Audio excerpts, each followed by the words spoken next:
Hello, fellow explorers. Welcome back to the Ancient Art Podcast. I'm your intrepid host, Lucas Livingston. This video is just a short primer to the whole story. If you want the big picture, visit ancientartpodcast.org/64. If you're wondering why we jumped from episode 62 to 64, it's because the past two episodes were released exclusively as illustrated blog posts at ancientartpodcast.org.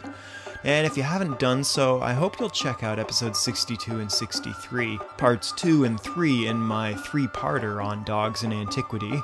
The trilogy explores the hairless dogs of ancient Mexico and Peru, dogs in ancient China, and our canine companions in Greco-Roman antiquity. Here's a cool cat strutting his stuff down Easy Street. With his arms a-swinging and legs a-striding, this little guy in the Art Institute of Chicago is on the go. That glorious green skin might have you thinking of the purity of Chinese jade, but this dude's made of copper, one solid cast piece. He's also one of the oldest pieces in the Art Institute, being about 5,000 years old.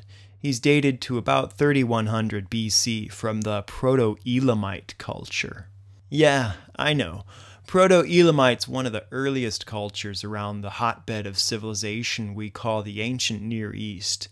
Frankly, with the litany of different cultures and civilizations from Mesopotamia and its environs, if you don't know your Assyria from your Ubaid, you're in fairly good company.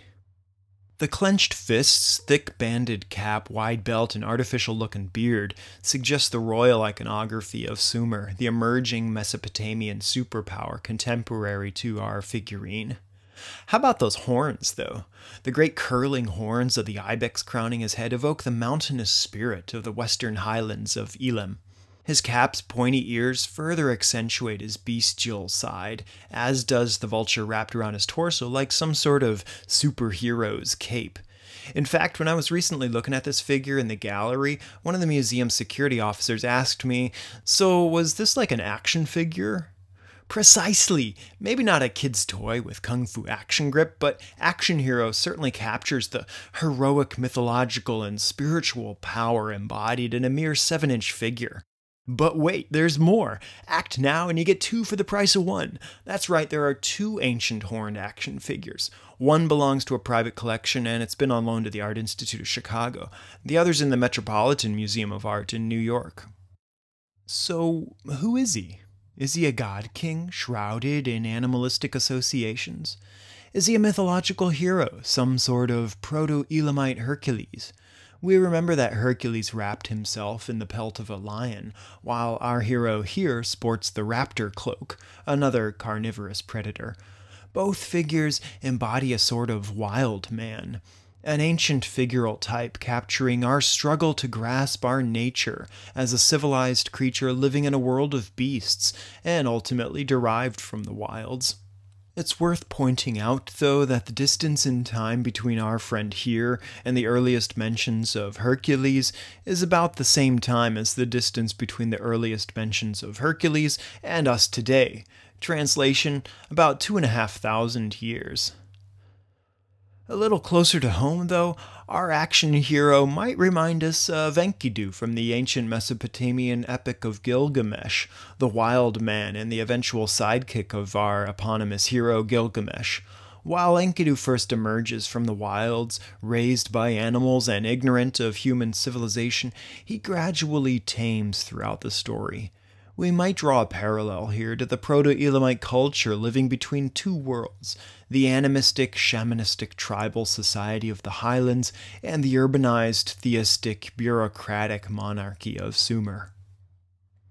We've seen here, through various associations and affiliations, the many different interpretations that the striding figure may evoke. The Metropolitan calls their figure a striding horned demon, but I comfort myself in speculating that they're using demon in the original Greek context of a divine entity, a nature spirit, or a deified hero. But I'll tell you one thing, in my own personal opinion. We have before us an ethically nebulous minion. with those curly elf boots and big bushy beard, horns soaring atop his cute pointy ears. When I say this indeed, you'll surely feign sick, but we may have a prototype for Jolly Saint Nick. What? Santa, you say? Well, you're clearly insane. But I'm speaking, of course, of the less popular vein, of the horned wicked Santa of unfashionable lore, like the Nordic Julebocken, surely related to Thor. Knecht Ruprecht and Perchta, Belschnickel Piet are but some of the sidekicks Santa brings on his beat. But the one most inspired for a good Christmas fright is none other than Krampus, an Austrian Elamite?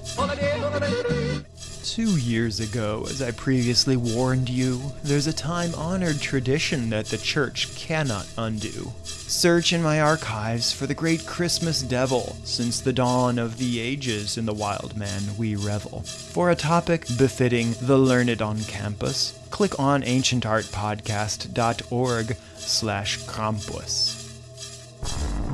Remember, this was just a short primer. If you want the whole story, visit ancientartpodcast.org/64. Thanks so much for tuning into the Ancient Art Podcast and for all the support over the years. If you dig this shot of educational espresso, please consider leaving a little something in the tip jar. Just head on over to ancientartpodcast.org and click on the juicy donate button. Any amount helps me pay for bandwidth and keeping it real. And if you can't spare a buck or two, give me a fat 5-star rating and comment on iTunes. Subscribe, thumbs up, and share my YouTube channel. Like and share the podcast on Facebook at facebook.com/ancientartpodcast and follow me on Twitter at Lucas Livingston. If you want to drop me a line, go to ancientartpodcast.org/feedback or email me at info@ancientartpodcast.org. Thanks for tuning in and see you next time on the Ancient Art Podcast.